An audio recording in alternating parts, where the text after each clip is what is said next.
Okay, so one more example when it comes to addition and subtraction of fractions. And that is, remember that we have to get a common denominator. But before we get to any common denominator in addition and subtraction, just like we've done throughout the rest of our examples, we're going to start with factoring. Right? Before you do anything else, you need to start with factoring. So always factor first. Step 2 then will be to find your least common denominator.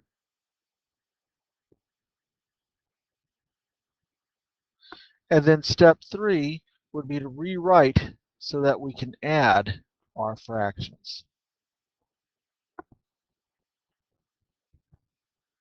All right, so what have we got right here? Well, 4x is divided by x minus 2. 3x is divided by x minus 3. Again, there's no common factors that we can deal with there yet. Plus, let's see, our denominator of x squared minus 5x plus 6 will factor. That's going to become x minus 3 times x minus 2. And maybe the other two denominators might have given you sort of a tip-off that that was going to be something that should happen here. So in fact, this actually turns out to be a lot easier than it looks, because our least common denominator in this case has to be the quantity x minus 2 times the quantity x minus 3. We've already got it in one fraction. We just need to make sure we get it in the other two fractions.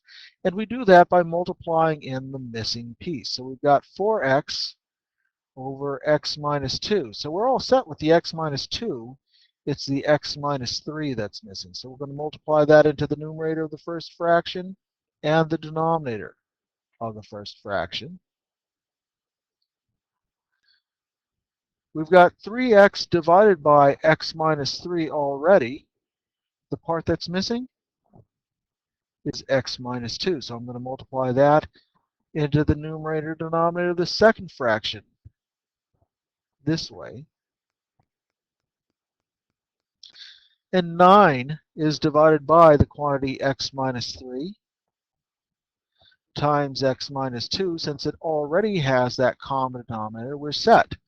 But what we will need to do is we will need to combine things together. So let's see.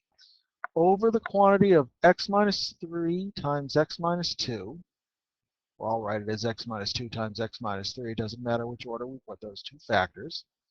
We're going to have 4x times x minus 3 minus 3x times x minus 2. Notice one thing that I'm doing here that I didn't do before, and that is that I'm just rewriting the expression over the common denominator without carrying out the multiplication. The reason why is that it's very important that you recognize this subtraction sign in front of my second fraction is the same as taking negative 3x and distributing the negative 3x into the parentheses of this x minus 2 in the second fraction. So this should look like, when I actually carry out these multiplications, 4x squared minus 12x minus 3x squared plus 6x. Be very careful that you keep track of these signs. That negative gets distributed to the negative 2, plus 9 over x minus 2 times x minus 3. Let's see, x minus 2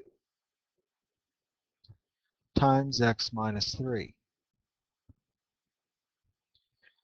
All right, what is that going to equal? Well, let's see.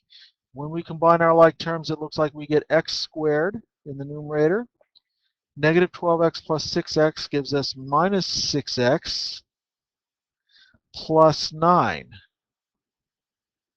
divided by x minus 2 times x minus 3. Well, so far so good, but are we done?